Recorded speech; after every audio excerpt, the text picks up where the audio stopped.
Hello hi అండి. గత వీడియోలో మనము డయాగ్నోస్టిక్ సెంటర్స్ అంటే ఏంటిది అనేది తెలుసుకున్నాం కదా. ఈరోజు ల్యాబొరేటరీలో ఉపయోగించే ఇన్స్ట్రుమెంట్స్ గురించి తెలుసుకుందాం. అందులో మొదటిది microscope,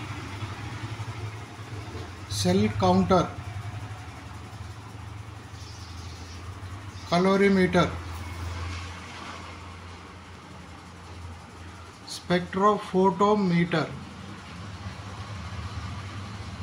semi-automated analyzer, fully automated analyzer, flum photometer, centrifuge, incubator, hot air oven, autoclave, analytical balance.